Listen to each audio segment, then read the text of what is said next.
I'll go, I'ma give it all and I won't slow. I'ma show the world what they don't know. I'ma be the one. So believe it or not, they approached me, and at first when they approached me, I wasn't interested in the show because I was like, because you know, you don't know about the show. Basically, we're on there, people are pitching us, and we're spending our own money investing in these companies. That's my money. Right. That's my kids' money to go to college. I'm investing in your rubber ducky idea if I like it, right? Right. So my kids call me every day, please don't buy anything in the show, right?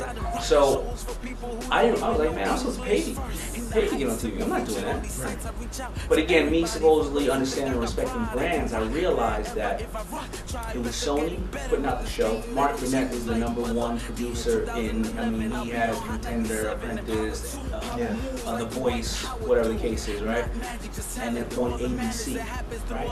I'm thinking, what's a Fonzie on ABC? Like, I'm actually going to be on ABC. Maybe, I don't even know if maybe the Muppets was on ABC, like big, right? This ain't... Like Disney. When I got on the show, I get the contract. The contract comes in and it says,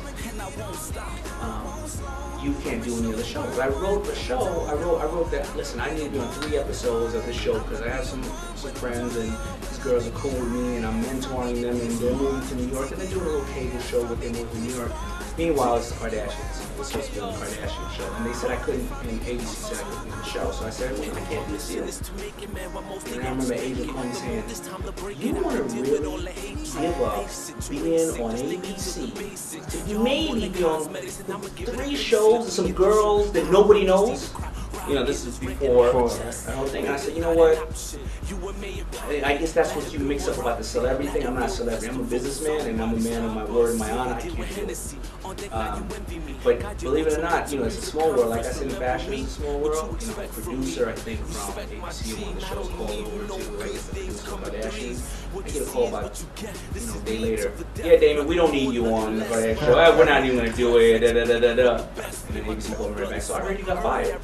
The setup. So I did the show, and you know what? Thank God I did, because obviously, you know, the show was a huge experience for me.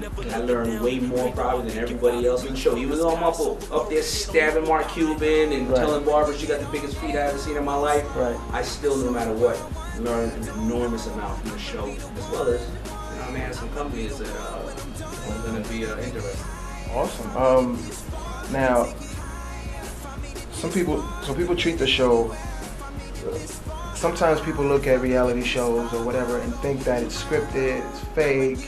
So, what do you tell somebody that believes that? Well, you know, I can't say, I work with a lot of other shows, and I know that a lot of them aren't. I know our show's not, by far. We don't know nothing about those people before they come up to that show. Now, what people may not know is those negotiations sometimes take up to 1.5 hours, and you only see 8 minutes of it. Right. And when I say I'm gonna give somebody $1 million, they don't walk out and I give them $1 million.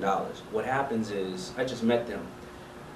I have all intentions of giving them the $1 million, but now I gotta find out, that guy could owe $10 million in taxes. He may have said that he was selling $500,000 and he's only doing $200,000. We go to the lawyers and we go through the process. Okay. And out of the deals I do, probably about, you know, I'll make a bid on about 15 companies a season. I'll probably close the deal on right around 6.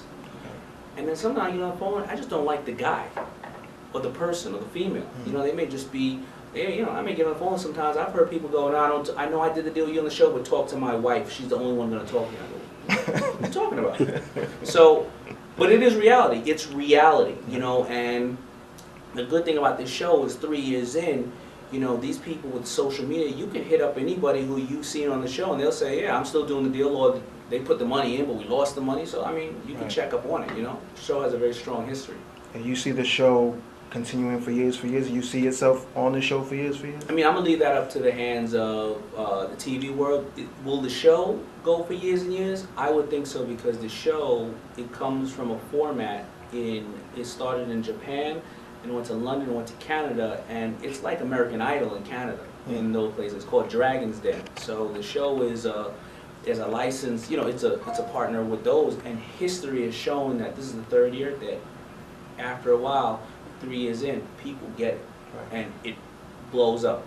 Will I be on the show? I mean, you know, I don't know how things are gonna go, whether I get too busy or not. It's an honor. I love being on the show. Maybe, you know, they move the charts around. I may go up one year and come back another.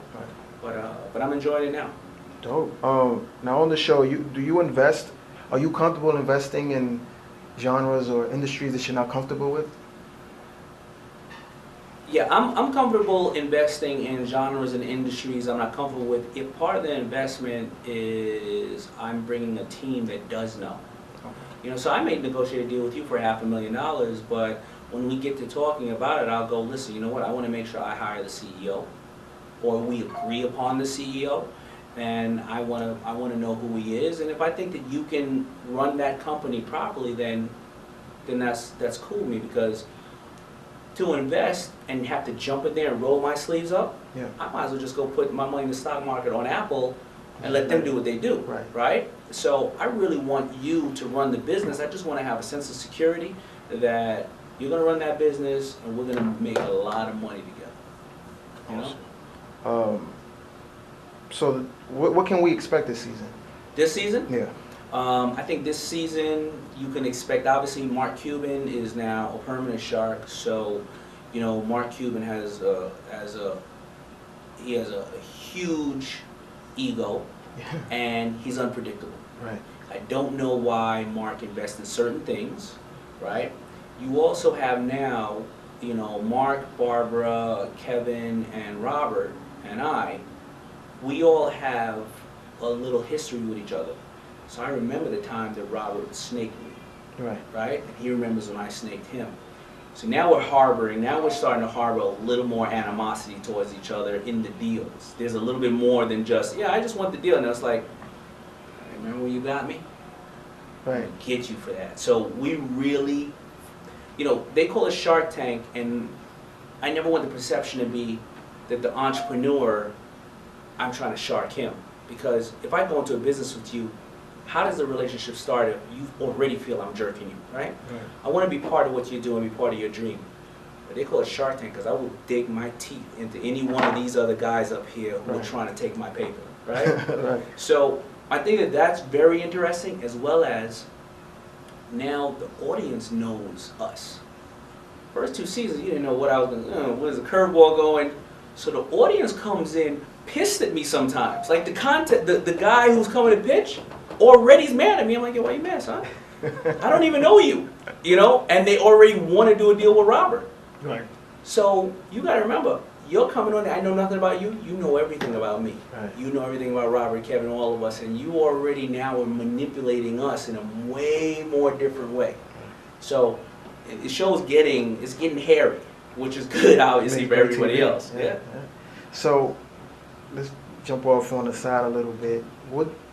What advice would you give the next Daymond John, the next kid from Queens that works at Red Lobster and wants to be his own boss?